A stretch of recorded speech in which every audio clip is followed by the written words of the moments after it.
दुनिया को जब अंग्रेज हमारे देश को छोड़ के गए, अंग्रेजों ने जाते जाते कहा था कि ये तो हम थे जो 100-125 साल तक भारत के ऊपर हमने राज करके भारत को एक साथ रखा। अब देखना हमारे जाने के बाद इनसे अपना देश नहीं चलने वाला, इन लोगों से भारत एक साथ नहीं रहेगा। ऐसे अंग्रेजों को भी लग रहा था, पूरी दुनिया को लग रहा था। दोस्तों आज 70 साल हो गए, भारत एक साथ भी है और खूब तेजी से तरक्की भी कर रहा है, और उसका केवल एक कारण है, हमारे देश का ये संविधान।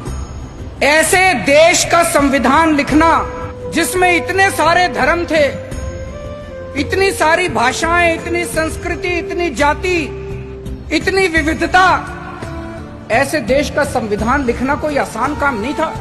बाबा साहब अंबेडकर ने पूरी दुनिया के संविधान पढ़े, सारे देशों के संविधान पढ़े, जहां से जो जो अच्छा मिला वो सारा उन्होंने इस संविधान के अंदर डाला, और इतना शानदार संविधान बाबा साहब अंबेडकर ने हम लोगों को दिया। संविधान में लिखा है बराबरी का अधिकार होगा। अभी तक यहां इतने सारे बच्चे बैठे हैं, अगर कोई बच्चा गरीब घर में पैदा होता था और कोई बच्चा अमीर घर में पैदा होता था, क्या उनको बराबर की शिक्षा मिलती थी? नहीं मिलती थी। तो क्या बराबरी का अधिकार था? नहीं था। मैं आपका मुख्यमंत्री हूं, हम सरकार चला रहे हैं।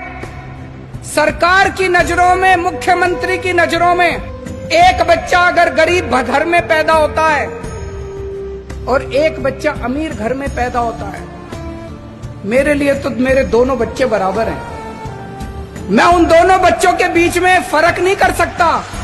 तो इसीलिए जब हमारी सरकार बनी, हमने अपने सामने सबसे पहला लक्ष्य रखा कि इस गरीब के बच्चे को भी अच्छी शिक्षा दिला के रहेंगे हम लोग।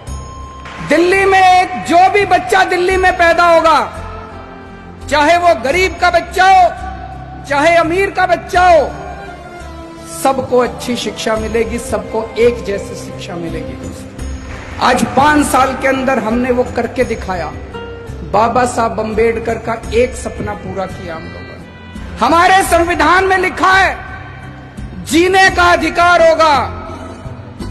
पहले गरीब आदमी के घर अगर कोई बीमार होता था, वो सरकारी अस्पताल में जाता था, सरकारी अस्पताल में इलाज का बुरा हाल था। आज दिल्ली के अंदर सरकारी अस्पतालों में वैसा ही अच्छा इलाज है जैसा प्राइवेट अस्पतालों के अंदर इलाज हो रहा है। लोगों को हमने जीने का अधिकार दिया है।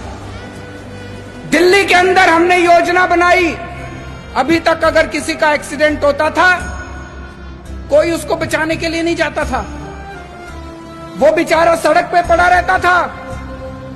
लोग सड़क पे गुजर जाया करते थे, लोगों को लगता था मैं क्यों पचड़े में पड़ूं, मैं अगर इसको अस्पताल में ले गया तो अस्पताल वाले मेरे से पैसे मांगेंगे। अब हमने कहा है कि पैसे की चिंता मत करो, अगर कोई किसी का एक्सीडेंट हो जाए, जो भी उसको देखता है तुरंत उसको नियरेस्ट अस्पताल में पहुंचाओ। कितना भी महंगा अस्पताल होगा, सारे पैसे दिल्ली सरकार देगी। संविधान में लिखा है गरीबी दूर करेंगे। गरीबी कैसे दूर होगी? केवल नारे लगाने से दूर नहीं होगी गरीबी। हमने दिल्ली के गरीबों का मिनिमम वेज बढ़ाया। एक एक गरीब मजदूर को, एक एक गरीब कर्मचारी को हमने 15-15 हजार रुपए महीने की तनख्वाह दिलवाई। गरीबी तब दूर होगी दोस्तों। मुझे ये लगता है अगर ये बाबा साहब अंबेडकर का संविधान एक दिन के लिए अच्छे से लागू हो जाए, ये देश कहीं का कहीं पहुंच जाएगा।